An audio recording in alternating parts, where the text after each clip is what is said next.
वास्तु, जो पूरा वास्तु टिका हुआ है वो सिर्फ एक चीज पे टिका हुआ है, मेनली एक चीज का, वो है पांच तत्व हमारे, फाइव एलिमेंट। क्या है? Five element. और सिर्फ वास्तु ही नहीं, अगर हम देखें तो पूरी सृष्टि ही इन पांच तत्वों पर टिकी हुई है। हमारा पूरा जीवन ही इन पांच तत्वों के आसपास घूमता है। क्या है? आकाश, जल, वायु, पृथ्वी, अग्नि, यही पांच तत्व हैं।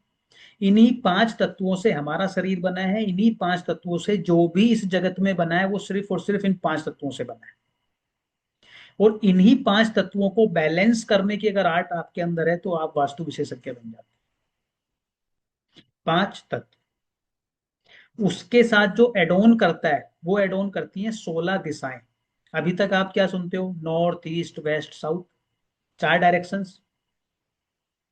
नॉर्थ, साउथ, ईस्ट, वेस्ट, चार डायरेक्शन सुनी है आपने। फिर कुछ ने सुनी होंगी तो आठ सुनी होंगी। नॉर्थ ईस्ट आ गया, साउथ वेस्ट आ गया, नॉर्थ वेस्ट आ गया, साउथ ईस्ट आ गया, आठ डायरेक्शंस। लेकिन जब हम वास्तु पे काम करते हैं तो हम 16 डायरेक्शंस पे काम करते हैं, 16 दिशाओं पर। पांच तत्व, 16 डायरेक्शंस। पांच तत्व, 16 डायरेक्शंस।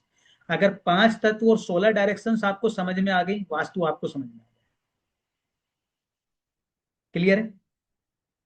तो इसी श्रृंखला में सबसे पहले इस जगत की उत्पत्ति या जो तत्वों का एक क्रम है क्रिएट होने का, उसमें सबसे पहले अगर कोई तत्व आता है तो वो आता है स्पेस एलिमेंट, आकाश तत्व। कौन सा तत्व आता है? आकाश तत्व। अगर आप स्पेस को देखते हैं, आकाश को देखते हैं, तो आप समझो कि आपका रूम है और उस रूम के अंदर कुछ नहीं है, खाली है एकदम, कोई चीज नहीं है उसके अंदर। तो जब उसमें आप हल्की सी आवाज करोगे तो आवाज ना इको करेगी उसमें, जब खाली है। इको करती है किसी भी, जब आप खाली किसी भी स्ट्रक्चर में जाते हैं तो इको करती है। वो जो इको है, वो जो इको हो रही है, जो वो नाद है, जो वो शब्द है, वो स्पेस एलिमेंट का कारक है। यानी कि स्पेस एलिमेंट का जो एक गुण है वो है शब्द, नाद, आवाज। उसके अलावा कुछ नहीं है। ना ही रूप है, ना ही गंध है, ना ही रस है, और कुछ नहीं है। सिर्फ एक चीज है उसके अंदर, वो है आवाज। जो मेरी आवाज आपको सुनाई दे रही है ये स्पेस एलिमेंट है। जो मैं दिख रहा हूं वो अलग है। जो मेरी आवाज आप तक आ रही है, जो नाद है, वो स्पेस एलिमेंट है। ठीक है? इस स्पेस के बाद जब अगले तत्व की हमने बात की, तो अगले तत्व के केस में, जस्ट एक मिनट दीजिए, एक।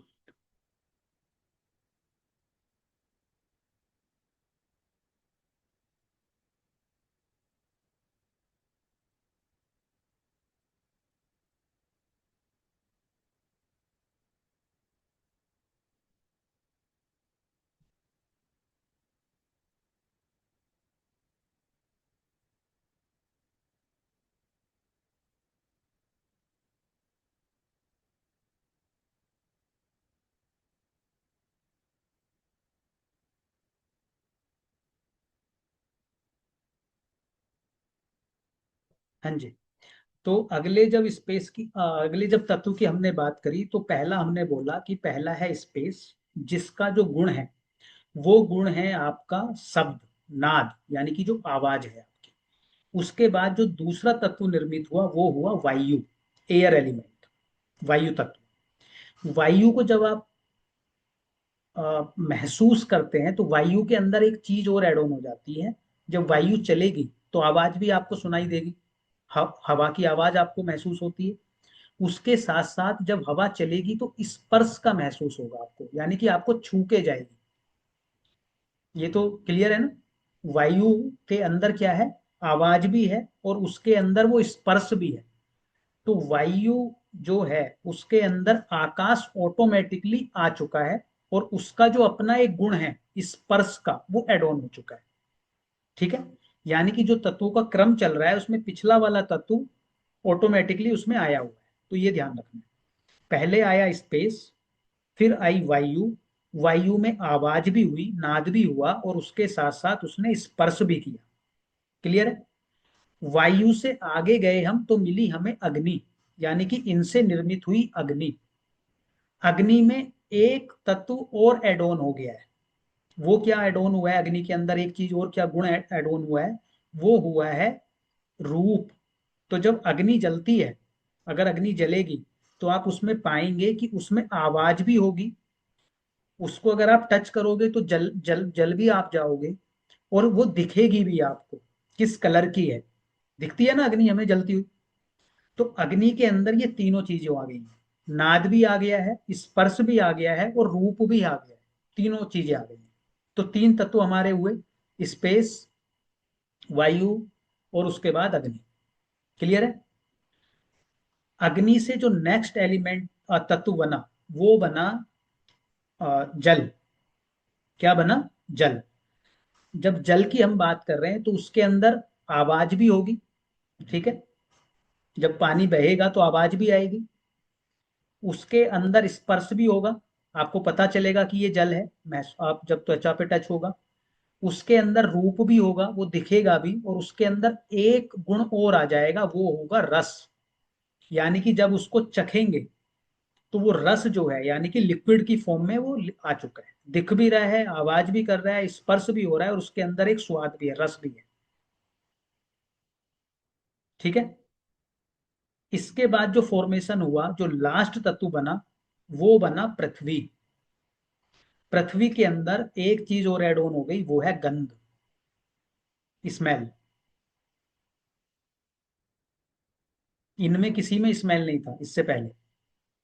तो पृथ्वी आपको स्पर्श भी होगी, आवाज भी करेगी, आपको उसमें रस भी होगा, यानी कि स्वाद भी आएगा, और उसके अंदर गंध भी होगी, फ्रेग्रेंस भी होगी। पिछले चारों तत्व उसके अंदर इनबिल्ट है, और इन्हीं पांचों तत्वों से हमारा शरीर बना। ठीक है। ये था आपको, लास्ट में लेंगे प्रश्न, थोड़ा सा होल्ड कर लीजिए। ये था कि इन तत्वों का फॉर्मेशन क्या है यूनिवर्स की फॉर्म में, लेकिन वास्तु में हम इनको एज इट इज अप्लाई नहीं करते हैं। वास्तु में अप्लाई करने का तरीका इनको अलग है। ये सिर्फ आपको समझने के लिए है कि तत्वों का फॉर्मेशन किस प्रकार से हुआ है। ठीक है। तो इनको समझने के लिए अब मैं आपके साथ स्क्रीन शेयर करता हूं, और मैं आपको कुछ बताता हूं।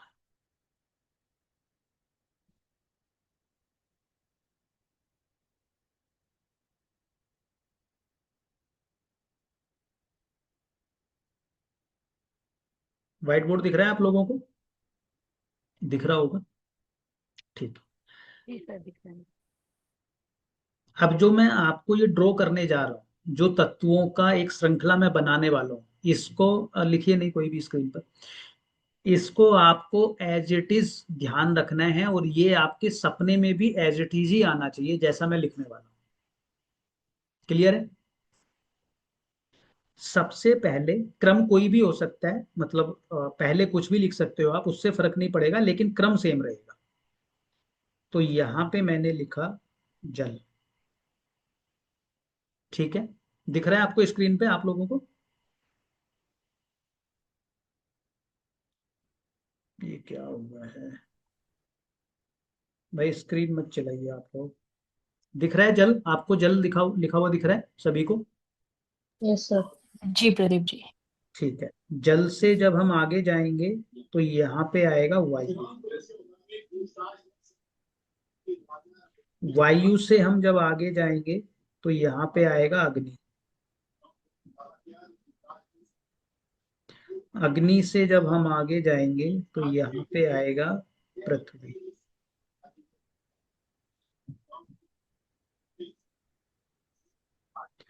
पृथ्वी से जब आगे जाएंगे आप तो यहाँ पे आएगा आकाश। काश। और जब इससे फिर वापसी जाएंगे तो आ जाएगा जल। इसको आप नोट डाउन कर लीजिए एज इट इज। जल, वायु, अग्नि, पृथ्वी, आकाश। जल, वायु, अग्नि, पृथ्वी, आकाश। जल, वायु, अग्नि, पृथ्वी, आकाश। जल, वायु, अग्नि, पृथ्वी, आकाश।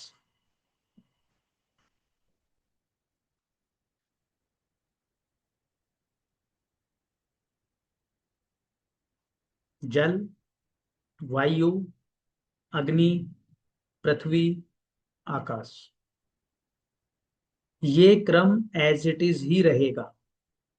और ये जो क्रम है,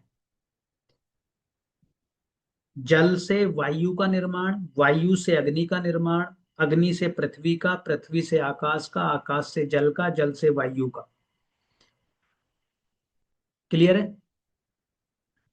जल से क्या है, तो आप इसको ऐसे भी समझ सकते हो कि अगर पृथ्वी है, ठीक है, ये हमारा पृथ्वी जब बनी, उसके ऊपर वर्षा हुई, जल आया, तो उससे वनस्पति बनी। तो वनस्पति यानी कि पेड़ पौधे, वो वायु को बताते हैं। किसको बताते हैं? वायु को। तो जल से पेड़ पौधे बनते, उगते हैं, तो वो वायु को बताते हैं। उन्हीं पेड़ पौधों में जब आप उनमें रगड़ लगती है, तो उससे जब वो जलते हैं तो अग्नि बनती है, वही पेड़ पौधे। और उन्हीं से जो राख बनती है वो पृथ्वी बन जाती है। जो जो जो जला, उससे क्या बना? राख बनी। वो राख क्या है? मिट्टी हो गई। उसी मिट्टी से, अरे कहाँ गायब कर देते हो आप लोग ये? किसने किया था अभी स्क्रीन में? दिख रहा है क्या आप लोगों को कि गायब हो गया सब? सर गायब हो गया। किसने किया था अभी? ऐसे ना करो, दोबारा कर देता हूँ।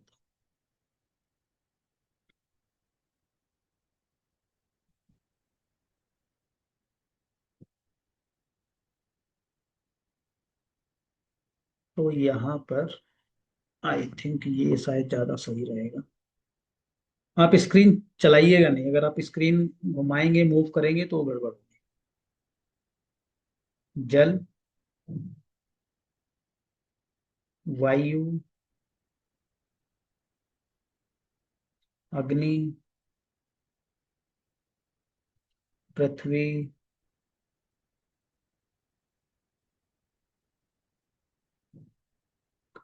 और जल। ठीक है? जल, बरसात, आगे पेड़ पौधे, पेड़ पौधों में आग लगेगी, अग्नि, अग्नि से पृथ्वी, जो राख बचेगी, उसी राख से जब हम उस पृथ्वी के अंदर से जो मेटल निकालते हैं, जो लोहा निकालते हैं, उसको हम यहाँ पे आकाश बोलते हैं। वहां पे जो मैंने पहले आपको बोला था, वो एक अलग कॉन्सेप्ट है, ये एक अलग है। तो वास्तु में हम इसको फॉलो करते हैं। ठीक है? जल से वायु, वायु से अग्नि, अग्नि से पृथ्वी, पृथ्वी से आकाश, आकाश से जल, जल से वायु, वायु से अग्नि, अग्नि से पृथ्वी। इस क्रम को आपको रट्टा लगा लेना है। अगर ये क्रम आपको याद है तो आपको वास्तु आ जाएगा। अगर इस क्रम को आप याद नहीं कर पाएंगे तो वास्तु में प्रॉब्लम आएगी। क्योंकि जो आगे डायरेक्शंस हमने बैलेंस करनी है, वो सारी डायरेक्शंस इन्हीं तत्वों से बैलेंस होंगी। कौन सा तत्व डिस्टर्ब है घर का, वो पता चलेगा डायरेक्शन से। उसको बैलेंस करने में मदद करेगी हमें ये साइकिल। ठीक है? तो यहाँ पे हमें एक बात समझ में आई कि जल से जो है वायु बनी, वायु से जो है अग्नि बनी, अग्नि से पृथ्वी बनी, पृथ्वी से आकाश बना, और आकाश से वापसी जल बना। ठीक है? अब जब वायु, कोई भी तत्व अगर बन रहा है, वायु अगर बन रही है तो किससे बन रही है? जल से। वायु किससे बनी है? जल से।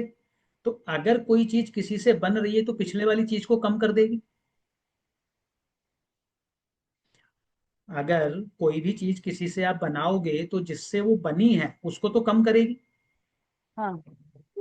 तो इट मीन्स कि जब वायु बन रही है, जब वायु बन रही है, उस समय पर जल कम हो रहा है। वायु के बनने के प्रोसेस में जल में कमी आ रही है। ठीक है? जब इस वायु से अग्नि बनेगी तो वायु में कमी आएगी, तभी वो अग्नि बनेगी। जब अग्नि से पृथ्वी बनेगी तो अग्नि को कम करेगी। पृथ्वी से जब आकाश बनेगा तो पृथ्वी को कम करेगा। आकाश से जब जल बनेगा तो आकाश को कम करेगा।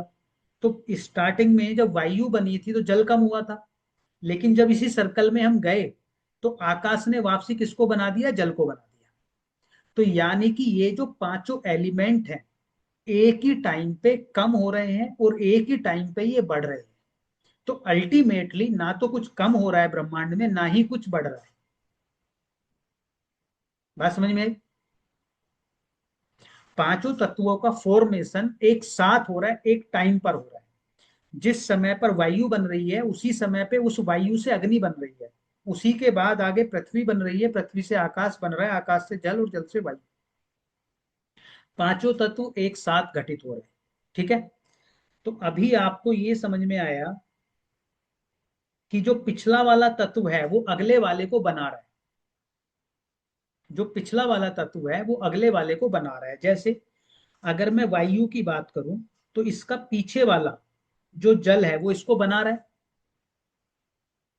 तो क्या मैं पीछे वाले को फादर बोल सकता हूं या क्रिएटर बोल सकता हूं, पिता बोल सकता हूं?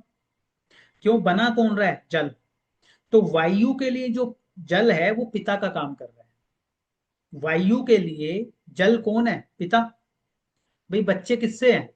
माता पिता से। तो जब यहाँ पे वायु बन रही है तो किससे बनी है? जल से। तो जल यहाँ पे फादर है। इसी में आगे जब इस वायु से क्या बनी? अग्नि। वायु से क्या बनी? अग्नि। तो वायु के लिए जो अग्नि है वो कौन हो गया? संतान हो गई, पुत्र या पुत्री जो भी आप उसको कहना चाहो, संतान हो गई। इस वायु के लिए पिता कौन है? जल। पुत्र कौन है? अग्नि। अच्छा, चलो इसको मैं हटा देता हूं, किसी और तत्व पे बात करते हैं। मैं बात करता हूं पृथ्वी की। पृथ्वी किससे बन रही है? अग्नि से। पृथ्वी किससे बनी? अग्नि से। अग्नि से। तो अग्नि जो है यहां पर वो क्या है? Father, parent. जी।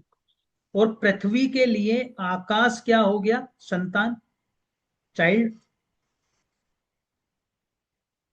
यानी कि जिस भी तत्व की आप बात करोगे उससे नेक्स्ट वाला उसका चाइल्ड है और उसके पीछे वाला उसका फादर है। किसी भी तत्व की जब आप इनमें से बात करोगे, पांच तत्वों में से, तो आपको क्या पता चलेगा कि उससे जो नेक्स्ट वाला है, जिसको वो उत्पत्ति दे रहा है, जिसको वो उत्पन्न कर रहा है, वो उसका चाइल्ड हो गया है। जिससे वो उत्पन्न हुआ है वो उसका फादर हो गया है या उसका पेरेंट हो गया। ठीक है, इतनी बात क्लियर हुई? तो मैं यहाँ पर किसी को अनम्यूट करता हूँ, आप लोगों ने ये लिख ही लिया होगा, तो आप जरा मुझे बताइएगा जिसको मैं अनम्यूट करूँ। तो जी,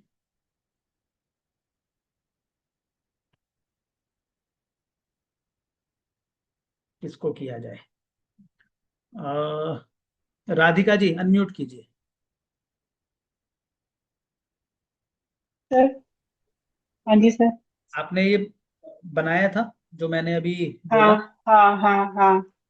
ठीक है, तो इसमें आप मुझे बताइए कि जो आकाश है, जो स्पेस एलिमेंट है, उसका पुत्र हाँ। कौन है? उसका पुत्र कौन है? एयर। नहीं अच्छा। बताया। आकाश।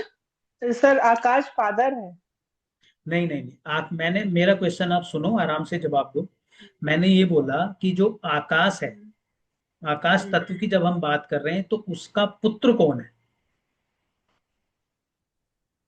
आकाश तत्व की अगर हम बात कर रहे हैं तो तो आपने उसका बोला उसका वाटर। वाटर, उससे नेक्स्ट वाला, जिससे हाँ। जिसको वो निर्मित कर रहा है, तो उसका और पुत्र कौन पहले है? वाला। हाँ आप वाटर। वाटर, उसका पुत्र हो गया। ठीक है, आप अनम्यूट कर हाँ। लीजिए, अब मैं किसी और से पूछता हूँ। तो जी इसी श्रृंखला में मैं चाहूंगा कि आईफोन के नाम से कौन है? आईफोन। मैं कर ऊपर दी? देती हूँ। मैं हूँ। हाँ जी। हाँ तो जी, हाँ जी। आप बताइए कि इसी आकाश के लिए पिता कौन है? एक सेकेंड ना, मैंने वो हम्म, देखा है। एक सेकेंड। अर्थ। अर्थ उसका कौन है? पिता है या उसका फादर। क्रिएटर है? ठीक है जी, अनम्यूट कर लीजिए। लोरी जी अनम्यूट कीजिए। जी प्रदीप जी। जल के लिए फादर कौन है? हम्म। जल के लिए पेरेंट कौन आकाश। है? और पुत्र कौन है? वायु। वायु। ठीक है, क्लियर हो गया होगा ये हम्म। आप सभी लोगों को? हाँ जी। किसी को यहां तक कोई डाउट है तो वो पूछ लीजिए। सर डाउट है सर। हाँ जी मोहित जी बताइए। सर फिर जैसे आकाश के लिए सर पुत्र या पुत्र जल है और फादर पृथ्वी है, तो फिर आकाश कौन है? मतलब एक गैप क्यों है यहाँ पे? आकाश मैं खुद हूं ना, तो मेरा कोई पुत्र और मेरा कोई पिता, तो मैं स्वयं हो गया ना बीच में। हाँ तो सर अगर पृथ्वी फादर है तो आकाश उसका पुत्र नहीं हुआ। नहीं, देखो यहाँ पे ये जो है ना, पांचों जुड़े हुए हैं एक दूसरे से। आप जिस भी तत्व की बात कर रहे हो, रेफरेंस किसको ले रहे हो, जैसे मैं आपको समझा, तो जैसे अभी हम इस क्लास में 21 लोग जुड़े हुए हैं, ठीक है। हम्म, यहाँ पे सबके लिए फादर और सबके लिए पुत्र तो सेम नहीं होंगे। अब मैं बोलता हूँ कि मोहित जी के लिए, मोहित जी का पुत्र कौन है, तो आप अपने पुत्र का नाम बताओगे। हम्म, मैं बोलता हूँ मोहित जी के पिता कौन है, तो आप अपने पिता का नाम बताओगे। अच्छा। आप कह रहे हो कि मैं कौन हूँ, हाँ, राइट। आप मोहित हो, तो मतलब आप वो तत्व हो जिस तत्व की हम बात कर रहे हैं। Okay, got it sir, thank you. Clear है। क्लियर है सर।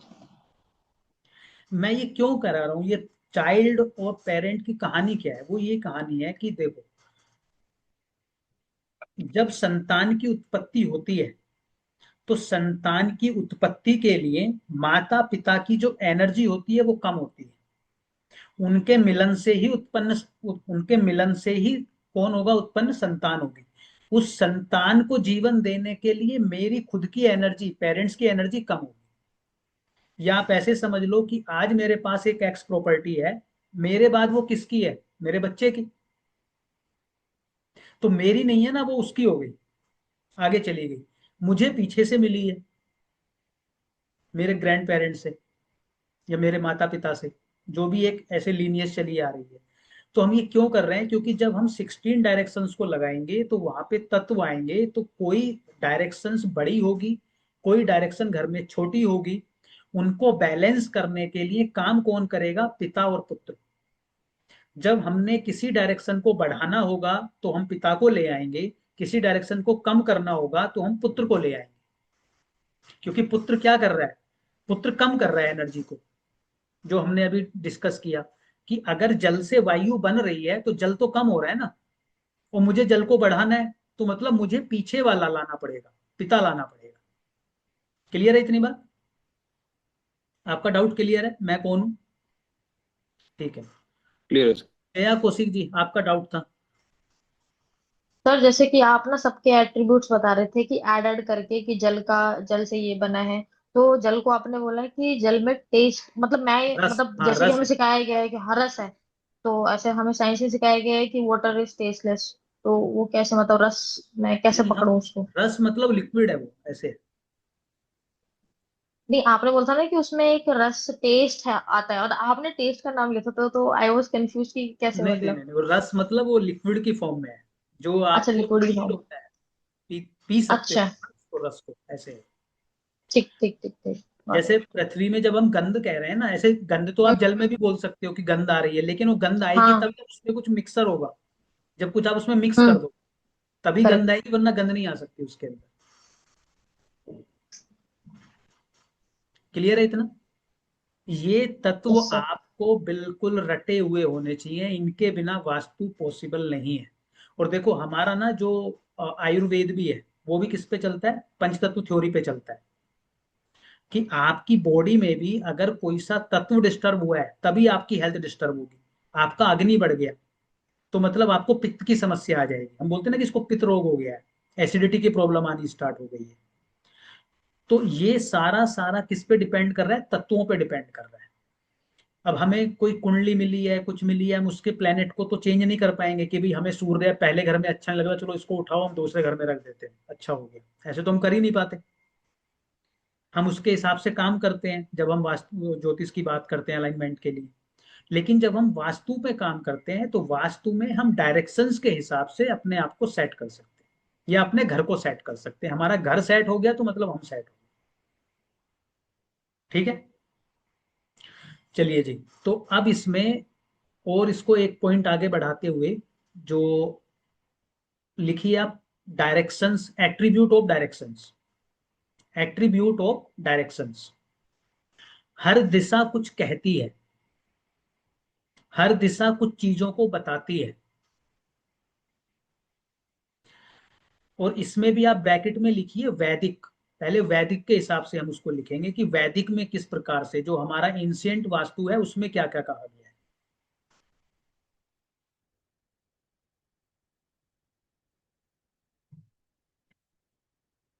प्रदीप जी, मेरा एक क्वेश्चन था।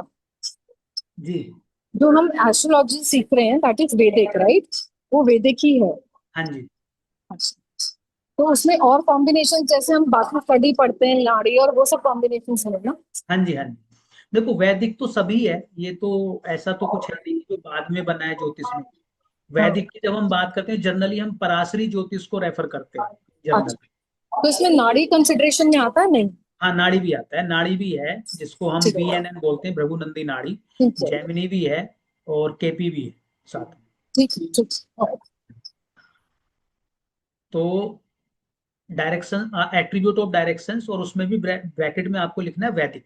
यानी कि जो ट्रेडिशनली जो कहा गया एंशिएंट, उसमें जो विश्वकर्मा प्रकाश में कहा गया है, जो ज्योतिष की एंशिएंट बुक है। तो सबसे पहले आप स्टार्ट कीजिए NNW। आप लिख लीजिए NNW। इसको क्या बोलेंगे? North of north west. N north, अगला north of north west, NNW। ये यहां से क्यों स्टार्ट किया है मैंने, नॉर्थ से क्यों नहीं किया या ईस्ट से क्यों नहीं किया? ये जल तत्व की पहली डायरेक्शन है। जल तत्व यहां से स्टार्ट होता है, तो इसलिए यहां से स्टार्ट किया है अभी फिलहाल। तो NNW को जो ट्रेडिशनली कहा गया है वो कहा गया है रति कक्ष। रति कक्ष, रति कक्ष समझते हैं आप? रति समझते हैं आप? अच्छा। रति कक्ष होता है, बेडरूम होता है, लेकिन बेडरूम कपल्स के लिए जो यूज होता है, जहां पे आप सेक्सुअल एक्टिविटीज करते हैं, तो रति कक्ष बोलते हैं उसको।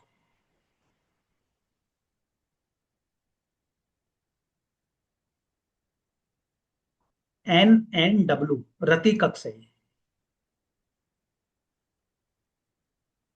उसके बाद नेक्स्ट डायरेक्शन जो आती है वो आती है north.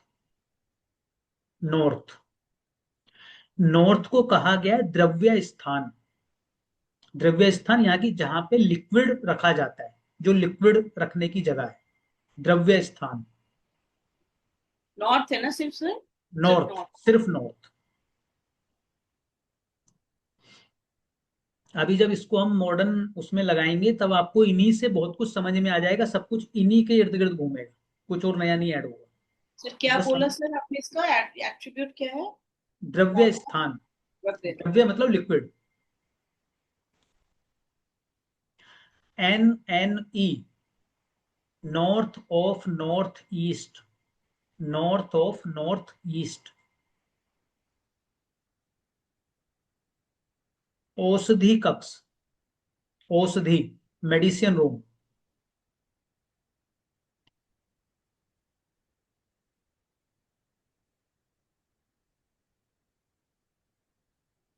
NE north east, NE north east.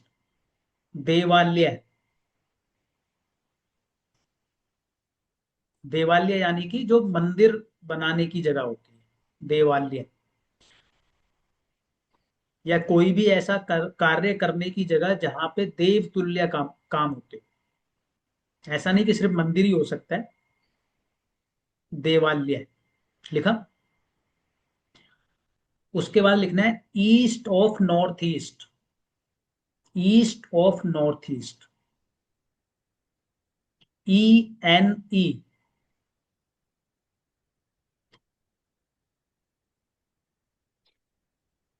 यहां पर सर्व कार्य किए जा सकते हैं, हर प्रकार का कार्य हो सकता है, सर्व कार्य। लेकिन यहां पे आप लिख लो एक्सेप्ट वॉशरूम।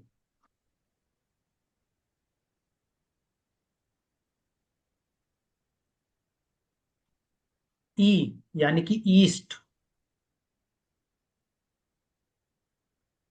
ईस्ट को कहा गया स्नान घर।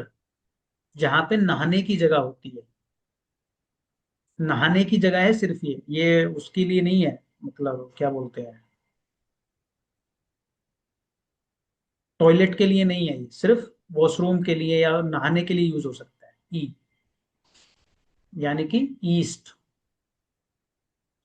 ई S E, east of south east, east of south east, E S ई।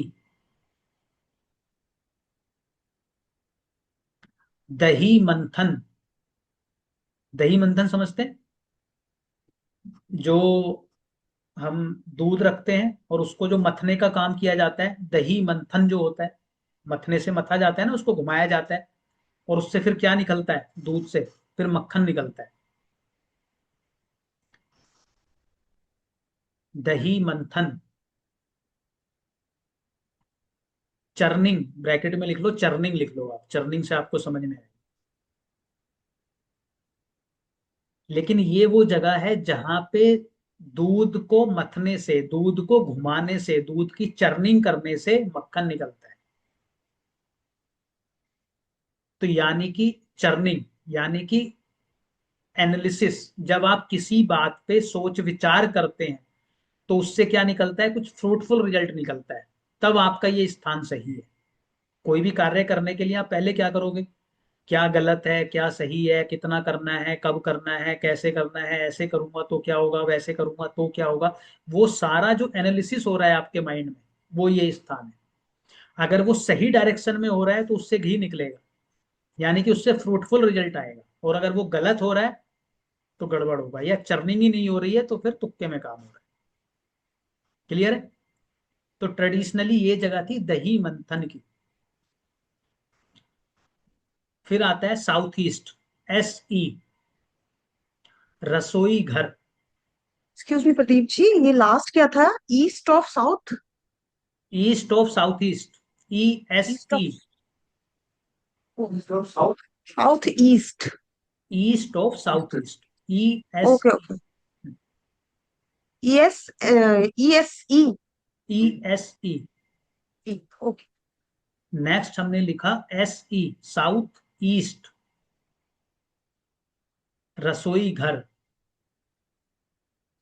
रसोई घर का मतलब है जहां पर खाना बनता है, जहां पे अग्नि जलती है, जहां पे चूल्हा जलता है, जहां पे भट्टी जलती है, जहां पे आपका बर्नर होता है गैस का, दैट इज रसोई घर।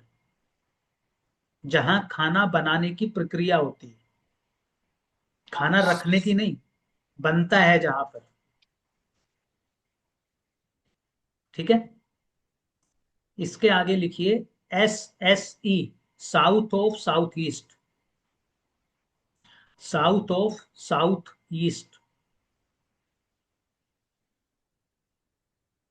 ये है घृत कक्ष, घृत का घृत मतलब घी, घी रखने की जगह, घृत कक्ष।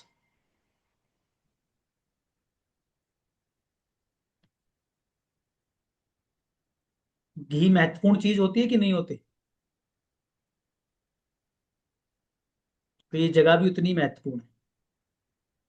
घी से क्या होता है, अगर घी कोई खाए तो क्या होगा, ताकत आएगी, बॉडी मजबूत होगी। होती होती है। पावर। ठीक है, तो यहीं पे होल्ड करो, अभी इनके आगे मैं और भी लिखूंगा कुछ चीजें। नेक्स्ट लिखिए साउथ। साउथ है शयन कक्ष, बेडरूम, सोने की जगह।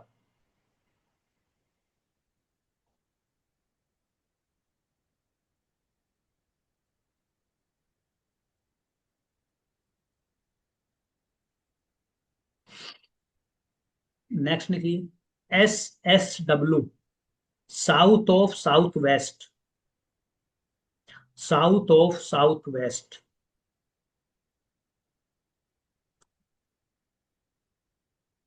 South of south waste. मल त्याग, टॉयलेट की आइडियल पोजीशन।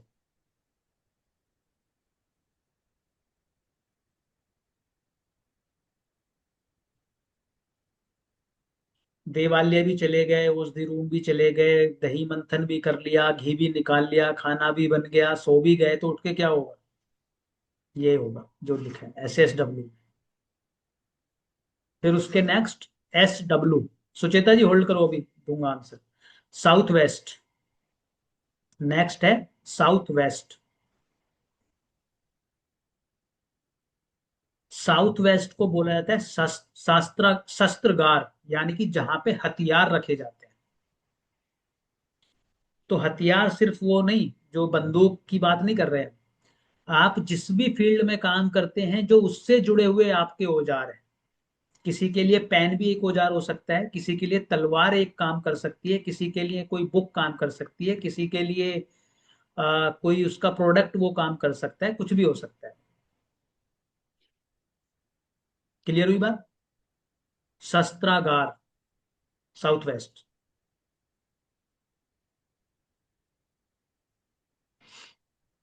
आगे लिखिए WSW, west of south west, west of south west. अध्ययन कक्ष, पढ़ने की जगह, स्टडी रूम। मां सरस्वती का स्थान।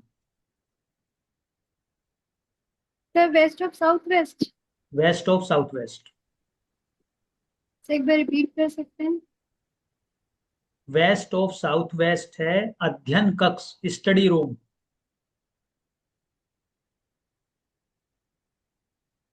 फिर आता है वेस्ट, पश्चिम दिशा, वेस्ट। ये है भोज कक्ष, जहां पे बैठ के खाना खाया जाता है। बना कहाँ था? साउथ ईस्ट में। बना कहाँ था? साउथ ईस्ट में। खाया कहाँ जा रहा है? वेस्ट में। भोज कक्ष।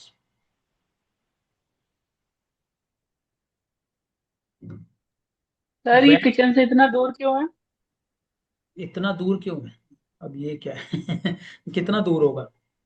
एक जगह बन रहा है, बना खाने के लिए अलग जगह है, किचन के सामने नहीं है, किचन से दूर है। आज के टाइम में बनता है ना किचन के सामने, तो ओपन किचन बन जाती है आजकल तो।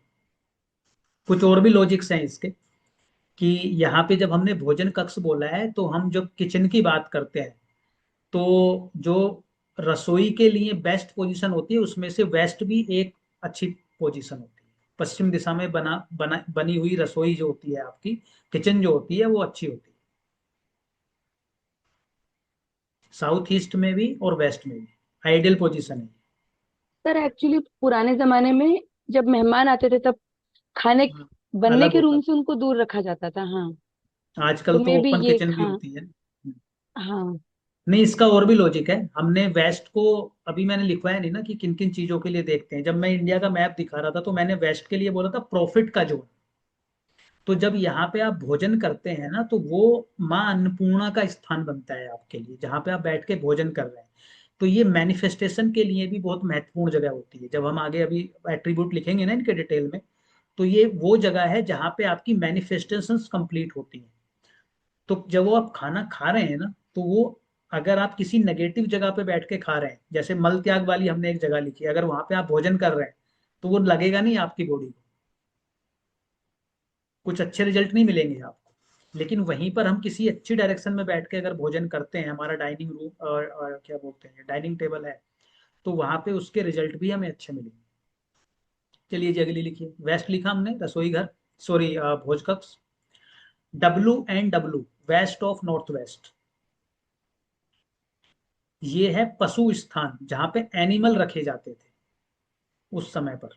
आजकल तो रहते नहीं घरों में। West of north west sir. West of north waste.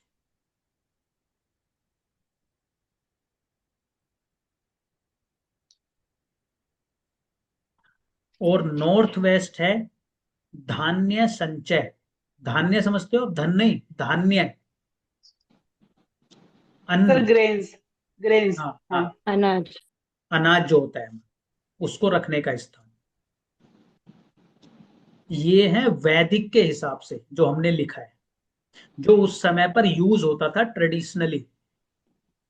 कहाँ पे लिक्विड रखना है, कहाँ पे घी रखना है, कहाँ पे मधानी रखनी है, मतलब मखना, दही मथने के लिए, कहाँ पर आपको सोना है, कहाँ पर आपको पशु रखने हैं, कहाँ पर आपको अध्ययन करना है, कहाँ पर आपको भोजन करना है, कहाँ पर आपको पूजा करनी है।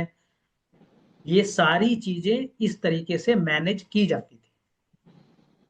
Sir west of north west का क्या बताया था आपने, जो पशु स्थान, पशु स्थान। धान्य संचय का। धान्य संचय है नॉर्थ वेस्ट। अनाज जहां पे रखा जाता था, अनाज आता था ना, इकट्ठा करते थे, तो उसको रखने की स्थान जो अच्छी है वो कौन सी है? North west. सर सर अभी पशु नहीं बताया आपने। बताया ना, वेस्ट ऑफ नॉर्थ वेस्ट। 15। नहीं, वेस्ट ऑफ नॉर्थ वेस्ट तो इसका है ना, धान्य का। नहीं नहीं नहीं, आप कंफ्यूज कैसे हो गए? मैंने सही से बीच बोला में था। आपकी बीच में आपकी इंटरनेट वो रुक गया था सर। अच्छा, वेस्ट में था हमारा भोज कक्ष, उसके बाद वेस्ट ऑफ नॉर्थ वेस्ट में पशु स्थान था, और नॉर्थ वेस्ट में हमारा धान्य स्थान था, धान्य संचय, जहां पे हम अनाज रखते थे। आपने ये ऐसे वर्टिकल लिखा होगा ना, लाइन बना के उसके सामने एक एक वर्ड लिखे होंगे ना। हाँ, यस यस। ठीक है, तो वापसी आप सबसे ऊपर पहुंच जाओ, टॉप पे। कौन सी डायरेक्शन है? रति कक्ष में पहुंच जाओ। North of north waste. North of, NF north of north waste. अब इसमें कोमा लगा के लिखो, अट्रैक्शन, आकर्षण। वो ट्रेडिशनल लिखा आपने, अब इसको थोड़ा आगे हम बढ़ा रहे हैं। आकर्षण, अट्रैक्शन। नीचे जाओ, नीचे क्या लिखा हमने? नॉर्थ। नॉर्थ में लिखो कोमा लगा के धन, वेल्थ, धन, कोमा, नव अवसर, नए अवसर, जो हमारे जीवन में अपॉर्चुनिटीज आती हैं, न्यू अपॉर्चुनिटीज। अब देखो, जब अट्रैक्शन की हम बात कर रहे हैं तो इसको थोड़ा सा डिटेलिंग में अभी समझ भी लेते हैं। अट्रैक्शन मतलब ये वो जगह है, यहां पर आप इस डायरेक्शन में जो भी चीज रखोगे वो अट्रैक्ट करेगी। व्यापारी के लिए उसका फिनिश्ड जो गुड्स होती हैं, जो उसने अपने प्रोडक्ट बनाए हैं, जो फाइनली बन के आ गए हैं, तो उसकी फैक्ट्री के नॉर्थ ऑफ नॉर्थ वेस्ट में अगर वो रखता है तो कस्टमर उसकी तरफ अट्रैक्ट होंगे। बात समझ में आई? अट्रैक्शन के लिए यहां पर आप जो भी चीज रखते हो वो अट्रैक्शन क्रिएट काम करने का काम करती है। किसी कंपनी का लोगो यहाँ पे बहुत अट्रैक्ट कर सकता है लोगों को लगा हुआ। अगर किसी की कंपनी में उसी कंपनी का लोगो लगाना है, नाम लगाना है, तो यहाँ पर आप लगा सकते हैं। फिनिश्ड आइटम्स आपको रखने हैं, गुड्स रखनी है, तो वो यहाँ पर रख सकते हो। रेजिडेंशियल वास्तु के अंदर, घर में रहने वालों के अंदर, जो नव विवाहित हैं, जिनकी अभी अभी शादी हुई है, या जो कपल्स हैं, पुरानी भी हो गई है, उनके लिए यहाँ पे बेडरूम होना भी लाभदायक होता है। क्यों? क्योंकि उनके आपस के बीच में बॉन्डिंग बनी रहती है। क्लियर है? अट्रैक्शन बना रहता है, अट्रैक्शन का ये मतलब। ठीक है, नेक्स्ट हम गए किस पे? नॉर्थ पे। तो नॉर्थ पे हमने बोला धन, और हमने बोला अपॉर्चुनिटी, न्यू अपॉर्चुनिटी। तो हमारे जीवन में कोई भी अपॉर्चुनिटी हो, कुछ भी हमें जीवन में करना हो, वो सब कहाँ से आएगा? नॉर्थ से। न्यू अपॉर्चुनिटी यानी कि अगर आप कोई नौकरी करते हैं और आपको दूसरी नौकरी चाहिए, तो उसकी जो अपॉर्चुनिटी आपके पास आएगी, जो वो अवसर आएगा, वो कहाँ से आएगा? नॉर्थ से। आपके पास कस्टमर कहाँ से आएगा? नॉर्थ से। आपके पास पैसा कहाँ से आएगा? नया पैसा, नॉर्थ से। आपके पास विवाह के लिए लड़का या लड़की का प्रपोजल कहाँ से आएगा? नॉर्थ से। तो जीवन में किसी भी प्रकार की अपॉर्चुनिटी नॉर्थ से आएगी। तो आपके जीवन में अगर कोई चीज नहीं आ रही, किसी को मान लेते हैं कि नौकरी के कोई न्यू अपॉर्चुनिटीज नहीं आ रही है, नई अवसर नहीं आ रहे, इट मीन्स कि नॉर्थ में कुछ प्रॉब्लम है। अपॉर्चुनिटीज आ रही हैं लेकिन वो फाइनल नहीं हो रही, तो वो एक अलग बात है। लेकिन अपॉर्चुनिटीज ही नहीं आ रही हैं, दैट इज नॉर्थ में प्रॉब्लम है। मेरे पास पैसे बनाने के नए अवसर नहीं आ रहे, नॉर्थ में प्रॉब्लम है। बच्चे विवाह योग्य हैं, उनके लिए रिश्ते ही नहीं आ रहे, मतलब नॉर्थ में प्रॉब्लम।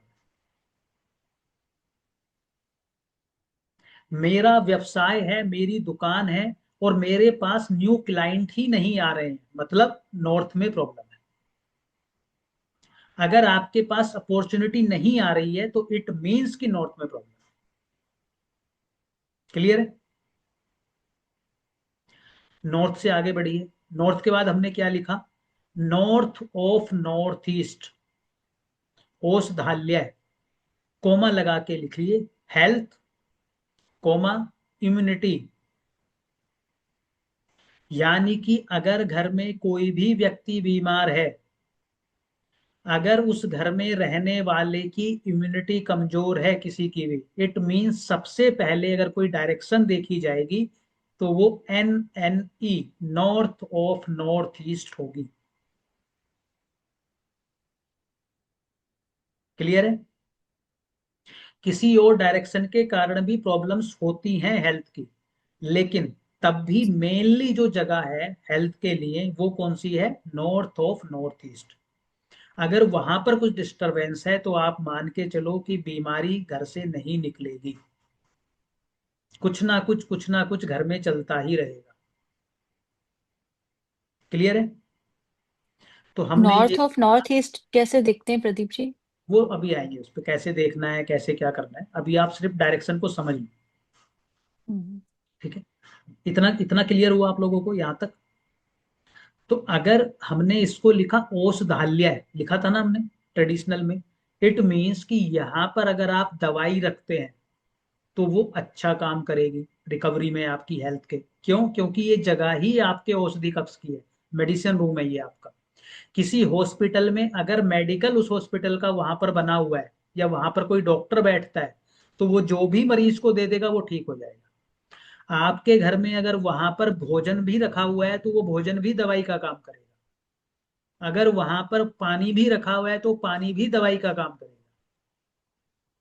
बात समझ में आई? उसके आगे क्या है? North east. नॉर्थ ईस्ट होता है, देखो वास्तु में हर डायरेक्शन महत्वपूर्ण है, बहुत महत्वपूर्ण है। किसी भी डायरेक्शन में प्रॉब्लम होती तो डेफिनेटली लाइफ में प्रॉब्लम आती है, लेकिन उन सब में अगर सबसे ज्यादा महत्वपूर्ण कोई चीज है तो नॉर्थ ईस्ट है।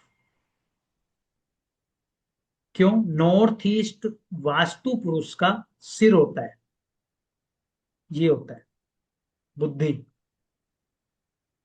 तो यहां पे अगर डिस्टरबेंस है तो प्रॉब्लम है।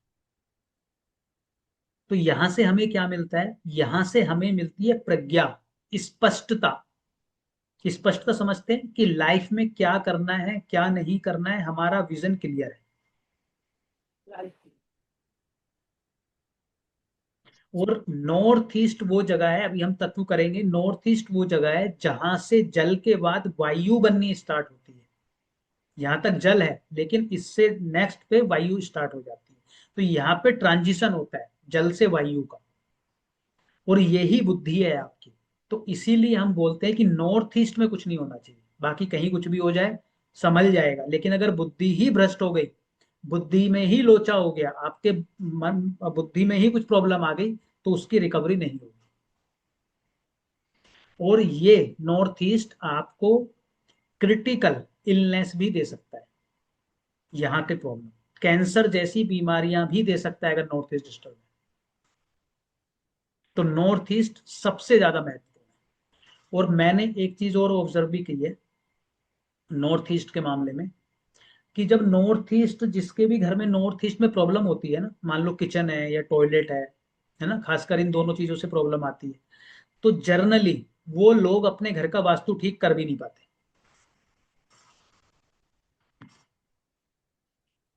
क्योंकि अगर, मैंने बहुत लोगों के नॉर्थ ईस्ट में टॉयलेट के, और मैंने उनको स्पष्ट बोला है कि टॉयलेट आपको हटाना पड़ेगा।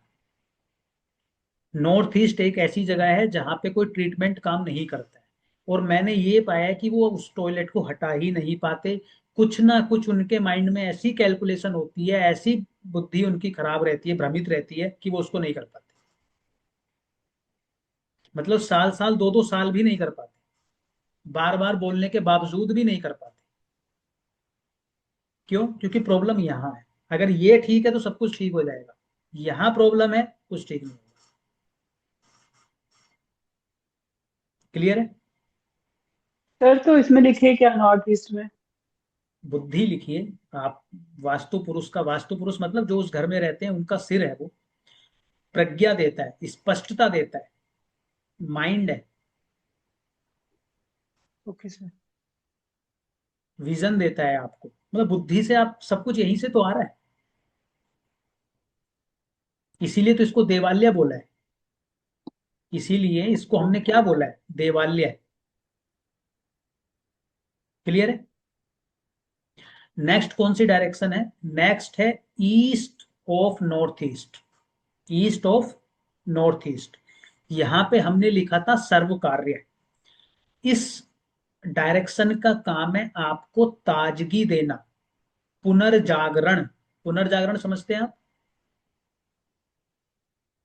ताजगी, री इंजॉय, एनलाइटनमेंट। हाँ, इंजॉयमेंट, फन। लाइफ में कुछ लोगों की लाइफ में इंजॉय नहीं होता, खूब पैसा है, सब कुछ है, लेकिन दुखी दुखी घूमते रहते हैं, मौज मस्ती नहीं होती, वो फ्रेशनेस नहीं होती उनके जीवन में। तो कौन सी direction? East of north east. सब कुछ है, करोड़ों रुपया है, हेल्थ भी सही है, बच्चे भी सही कर रहे हैं, सब कुछ है, लेकिन मौज नहीं ले पा रहे जीवन में, मौज मस्ती नहीं है, हंसी मजाक नहीं है, फन नहीं है लाइफ में। East of north east problem में है। प्रॉब्लम में है मतलब कुछ या तो वो ज्यादा है या कम है, या कोई एंटी वहां पे एलिमेंट आ गया है, या वॉशरूम है या किचन है, वो सारी चीजें हम बाद में बात करेंगे, लेकिन वहां पर कुछ प्रॉब्लम है। क्लियर है? आगे किस पर पहुंचे? ईस्ट पर। ईस्ट जो डायरेक्शन होती है, ये होती है सामाजिक संपर्क, सोशल कनेक्शंस। जहां पे आपने लिखा था स्नान घर, किस चीज के लिए होती है? सोशल कनेक्शंस के लिए, सामाजिकता के लिए, जो आपका नेटवर्किंग है उसके लिए। तो अगर आप ये गाना गाते हो, कौन सा? दुनिया की महफिल में तन्हा हम, कौन सा गाना है?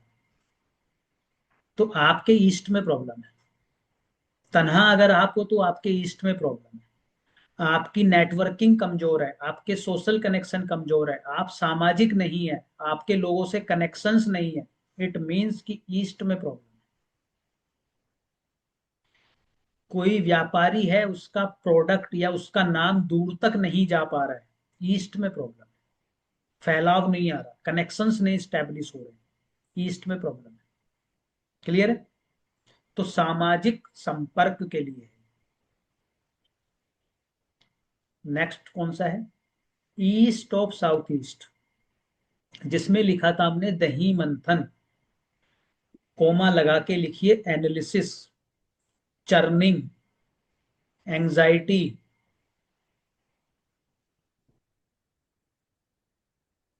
इन लॉज भी यहीं से आते हैं। एंजाइटी और इन लॉज दोनों यहीं पर है।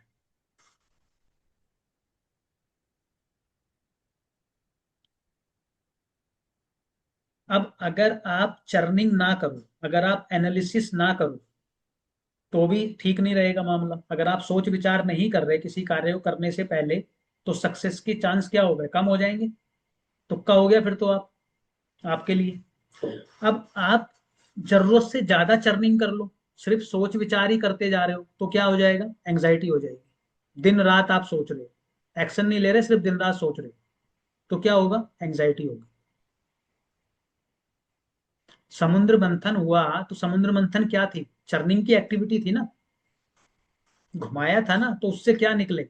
रत्न निकले उससे,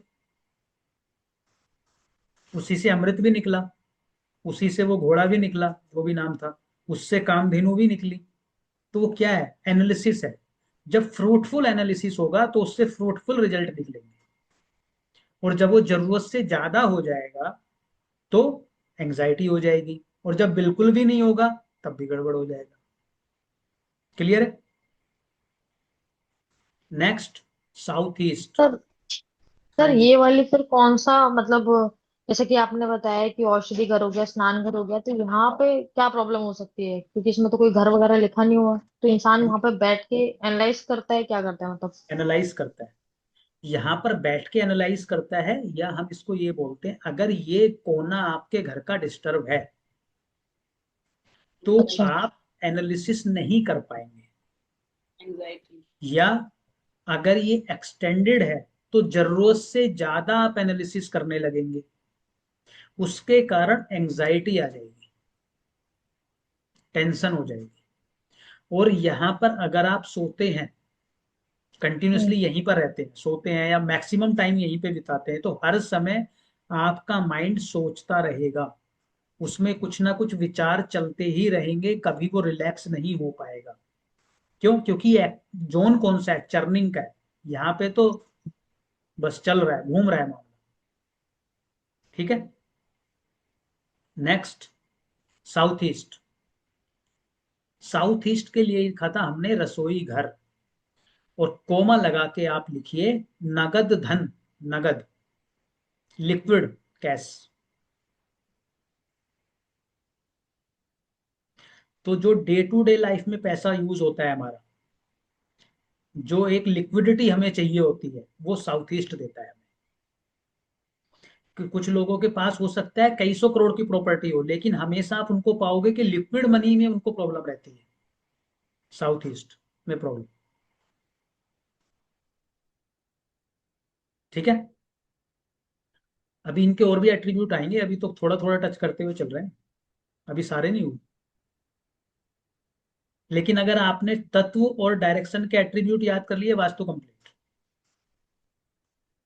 फिर उसके बाद कुछ नहीं बचेगा। Next, south of south east. यहां पे हमने लिखा था क्या? घृत कक्ष। क्या लिखा था? घृत कक्ष। तो इससे क्या मिलती है हमें? ऊर्जा। तो यहां पर है क्या बोलते हैं उसको, शक्ति, ताकत, आत्मविश्वास, कॉन्फिडेंस। पहले तो बोलते ना दूध दही खाया करो भाई, घी खाओ। आजकल तो डॉक्टर मना कर देते हैं, फैटी लीवर हो जाएगा, ये हो जाएगा, पता नहीं क्या क्या हो जाएगा। तो ये कौन सी जगह है? आत्मविश्वास की। कुछ कुछ घरों में देखोगे ना कि उनके अंदर बिल्कुल आत्मविश्वास ही नहीं होता कोई कार्य करने का, कॉन्फिडेंस ही नहीं होता उनके अंदर। और किन्हीं घरों में देखोगे जरूरत से ज्यादा कॉन्फिडेंस में रहते हैं, मैं ये भी कर दूंगा, मैं वो भी कर दूंगा, ओवर कॉन्फिडेंट हो जाते हैं। उसके लिए डायरेक्शन कौन सी है? यही है, साउथ ऑफ साउथ ईस्ट। फिर आते हैं हम किस पे? साउथ पर। साउथ को हमने लिखा था शयन कक्ष, तो इसमें कोमा लगा के लिखिए आराम, रिलैक्सेशन, कोमा फेम, यश जो आपको मिलता है, नाम जो आपको मिलता है, प्रसिद्धि जो आपको मिलती है।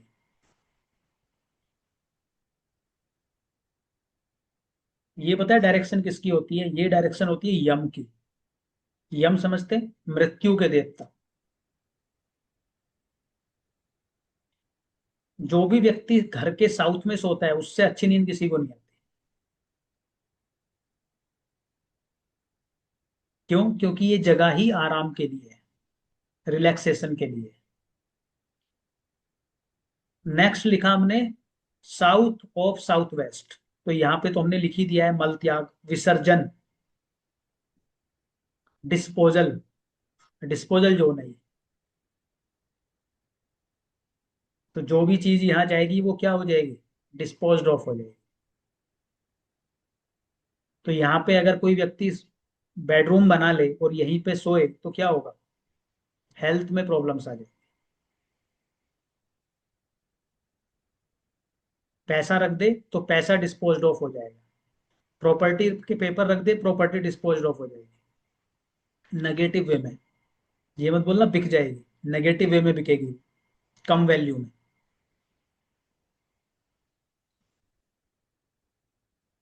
Next, south west. South west में हमने लिखा था हमारे शस्त्रागार, हमारे हथियार रखने की जगह। तो ये है दक्षताएं, यानी कि आपके अंदर क्या काबिलियत है वो यहां से पता चलती है। उसके साथ साथ आपके रिलेशनशिप, संबंध, ईस्ट सोशल नेटवर्क बता रहा था कितना बड़ा है कितना छोटा है, कैसे रिलेशंस हैं वो साउथ वेस्ट बताएगा। हो सकता है आपका नेटवर्क बहुत बड़ा हो, बहुत बड़ा नेटवर्क हो, लेकिन संबंध अच्छे ना हो, कैसा भी हो सकता है। कहने के लिए आपका नेटवर्क बड़ा हो, तो ये संबंध है, रिलेशनशिप है और काबिलियत है, स्किल्स, बेसिकली स्किल्स आपकी। नेक्स्ट है west of south west, west of south waste.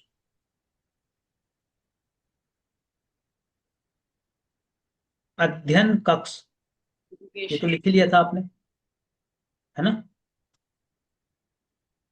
तो इसको आप बोल सकते हैं एजुकेशन और saving, education comma saving, protection का भी काम करती है डायरेक्शन। अगर यहाँ पे बैठ के कोई भी व्यक्ति स्टडी करता है तो वो बेस्ट है।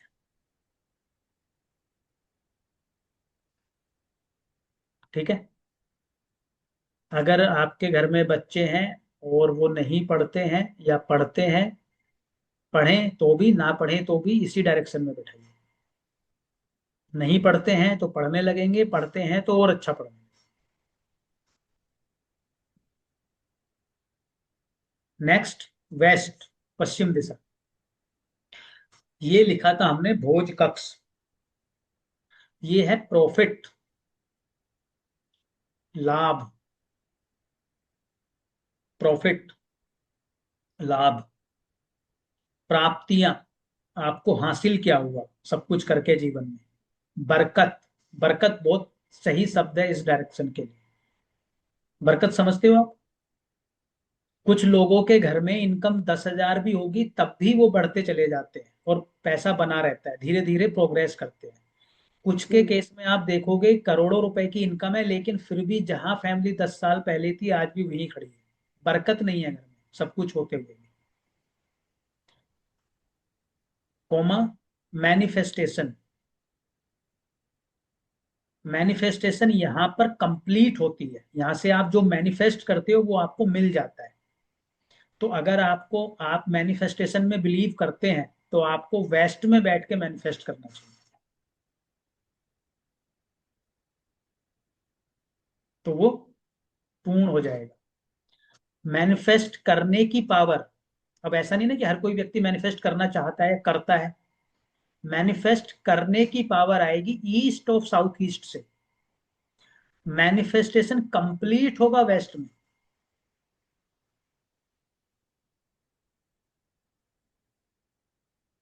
ठीक है, उसके बाद आगे आए जी हम वेस्ट ऑफ नॉर्थ वेस्ट में।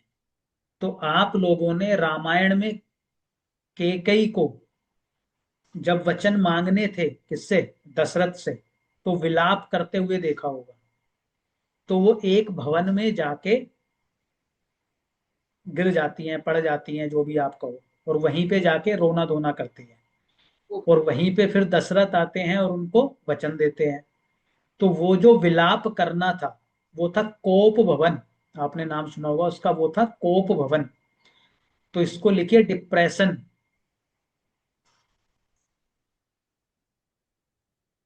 ये है डिप्रेशन का जोन।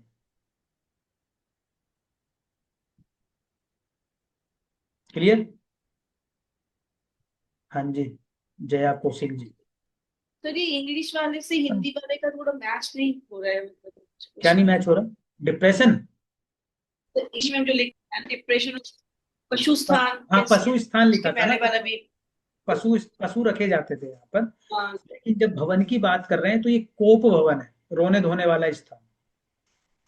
हमारे रहने के पर्पज से ये कोप भवन है। हाँ जी जया जी। सर एक तरफ हम ईस्ट ऑफ साउथ ईस्ट में बोलते हैं एंजाइटी, तो anxiety turns into depression only ना, तो फिर अभी ये इसमें हम डिप्रेशन माने कि उसमें डिप्रेशन? नहीं नहीं नहीं नहीं, आप डिप्रेशन होना और ओवर थिंकिंग होने में वो उसको बढ़ावा देता है, वो डिप्रेशन दे नहीं देता है चरने। अच्छा। मैंने बोला कि चर्निंग बहुत महत्वपूर्ण है, कम हम्म और ज्यादा नहीं होनी चाहिए, जितनी चाहिए उतनी होनी चाहिए। मगर देखो, सर। कोई भी डायरेक्शन खराब नहीं है, कोई भी डायरेक्शन सही नहीं है।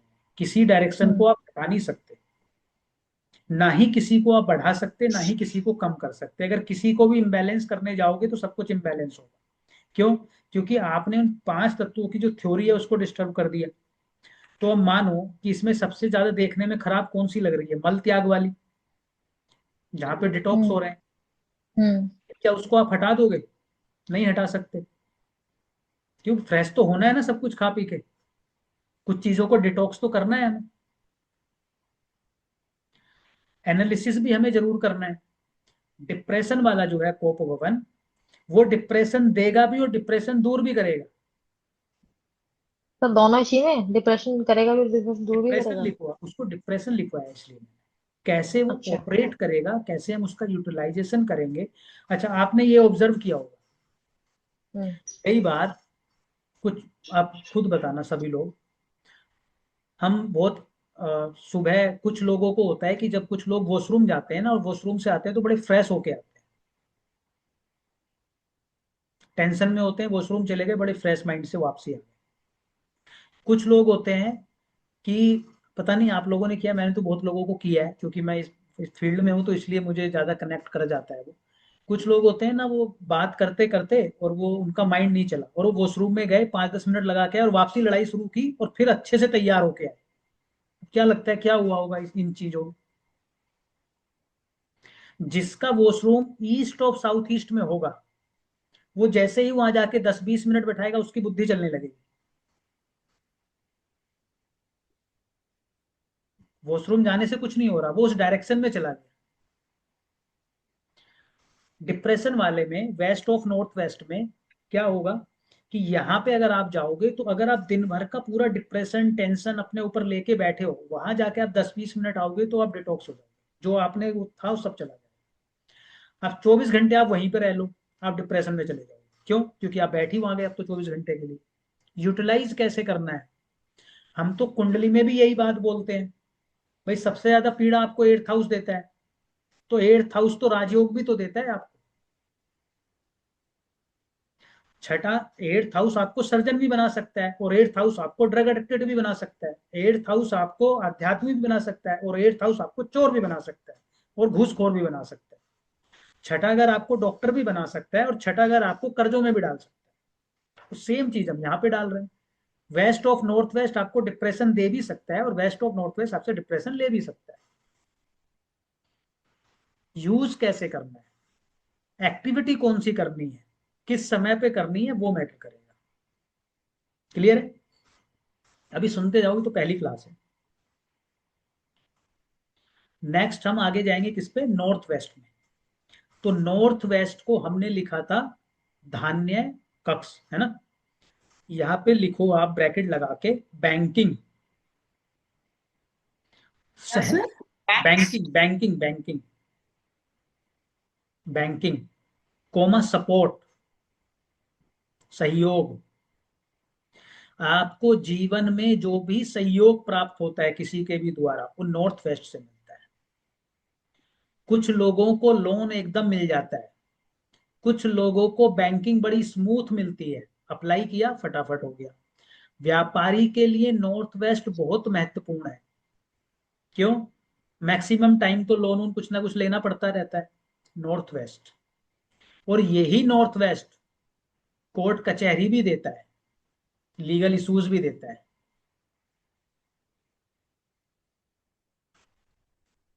हो गए 16 के 16। तो मुझे लगता है कि काफी ज्यादा हो गया है, ओवरलोडेड हो गया है। यहीं तक हम रखेंगे इसको आज, ताकि आप एक हफ्ते में अगले थर्सडे तक इनका रट्टा लगा लो। एक हफ्ते में तो मोस्ट प्रोबेबली आप इनको रट ही लोगे लिख लिख के।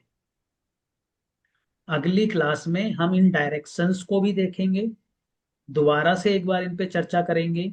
5 एलिमेंट पे हम वापसी फिर चर्चा करेंगे, और उसके बाद हम फिर ये देखेंगे घर में इनको देखना कैसे है। सर ऐसी कौन सी डायरेक्शन होती है जहाँ पे इंसान बैठता है तो लड़ाई करने लग जाता है? वो भी तो होती होगी। हाँ बिल्कुल होती है, फायर में बैठेगा तो उसके अंदर गुस्सा आ जाएगा। तो कौन सी डायरेक्शन है वो, कौन सा मतलब? साउथ ईस्ट में बैठ के आ सकता है। साउथ ईस्ट में? सर ये नगद का भी है और फाइटिंग का भी है? हाँ रसोई का भी है ना, आग लगती है ना यहाँ पे। हाँ हाँ, अच्छा, ठीक है सर। तो सर यहाँ यहाँ पे अगर बेडरूम होता है ना तो फालतू की लड़ाई होती है। सर ठीक है सर। हाँ जी। एक अब मिनट हम एक मिनट। मोहित जी हाँ जी बताओ। सर जैसे बोला जाता है कि साउथ में सोना चाहिए, ये तो ठीक है सर। कुछ बोलते हैं कि साउथ में तकिया करके सो जाओ, और या घर की साउथ डायरेक्शन। सर दोनों में फर्क है, थोड़ा सा इसको एलेबोरेट कर दीजिए प्लीज। ठीक है देखो, बहुत सारे मिथ हैं जो इसमें वास्तु में, बहुत सारे मिथ हैं। हम धीरे धीरे उनको सबको तोड़ते चले जाएंगे, बताते चले जाएंगे, डिस्कस करेंगे। जैसे ओड नंबर में सीढ़ियां ना हो, ओड नंबर में टॉयलेट ना हो, ओड नंबर में कुछ और ना हो, पता नहीं क्या क्या। सारे घर के गेट आमने सामने ना हो, क्लॉकवाइज एंटी क्लॉकवाइज सीढ़ियों का भी चक्कर है उसमें। उसमें और क्या क्या है, एक मैंने सुना था कि नॉर्थ ईस्ट में अगर प्रॉब्लम है तो वहां पे पत्ती नहीं डालनी आपको। बहुत सारे मिथ्स हैं इसमें। अच्छा एक वो भी है कि बेडरूम है आपका और आपके बेड के सामने आपका वो ना हो, मिरर ना हो। बहुत कुछ है, बहुत कुछ है। नहीं नहीं सर, मैं मिथ की, सर मिथ्स की बात नहीं कर रहा मैं, हाँ जैसे ना डायरेक्शन को समझना चाह रहा आपकी बात करिए। हूँ। जी जब जी हम डायरेक्शन की बात कर रहे हैं, मैं अगर साउथ बोल रहा हूँ तो मैं ना तो रूम का साउथ बोल रहा हूँ, ना ही मैं आपके बेड का साउथ बोल रहा हूँ। मैं सिर्फ उस एरिया का साउथ बोल रहा हूँ जिस घर में आप रहते हैं, पूरे घर का साउथ बोल रहा हूँ।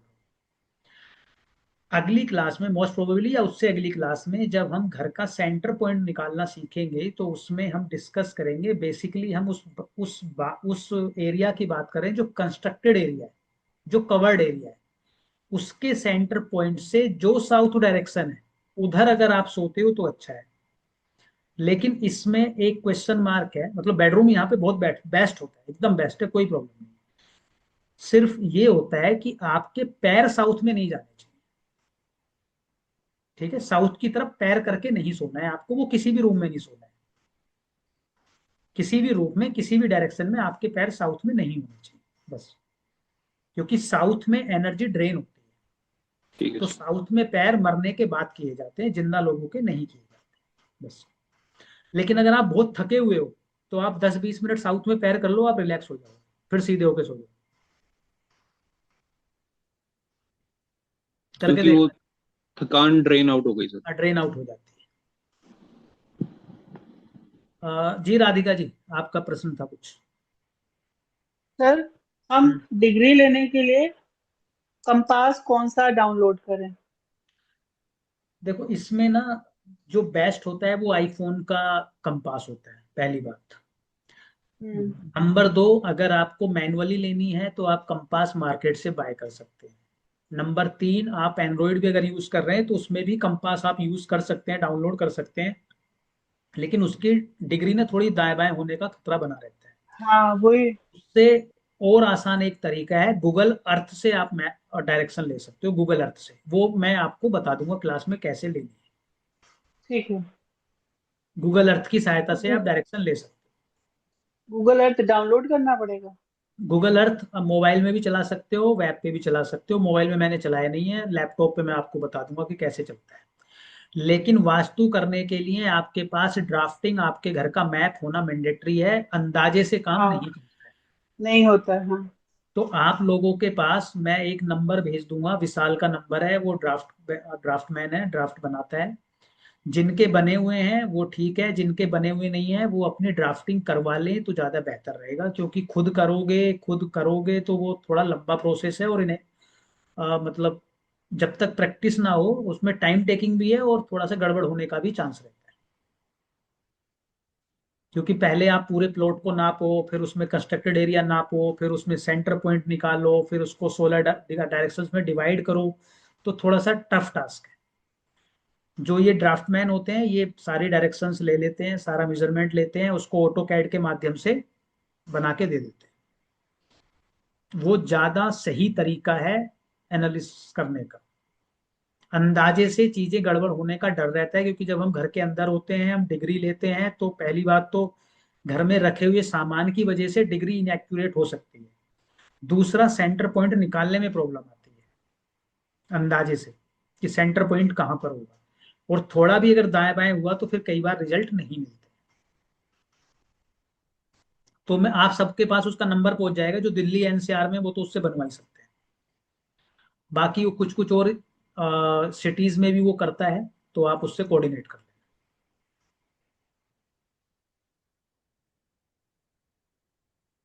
हाँ जी, और कोई प्रश्न आपका?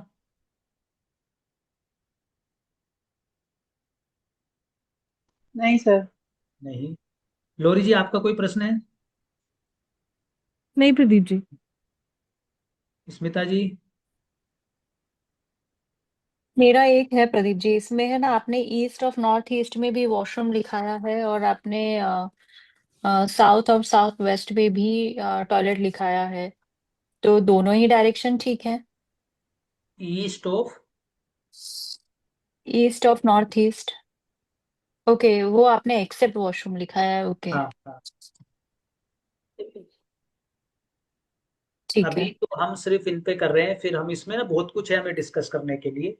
अभी तो हम सिर्फ डायरेक्शंस पे हैं, फिर उसके बाद हम बेडरूम भी करेंगे, टॉयलेट्स भी करेंगे, किचन भी करेंगे, मेन एंट्रेंस भी करेंगे। तो मतलब है, काफी कुछ है। हमने 5 दिन इसमें बोला तो है मैंने इस कोर्स के लिए, लेकिन मुझे लग नहीं रहा कि 5 दिन में ये हो ही जाएगा, क्योंकि जो टाइम मैं डिसाइड करता हूँ उस पर तो आज तक नहीं कंप्लीट हुआ, उससे ज्यादा ही होती है चीजें।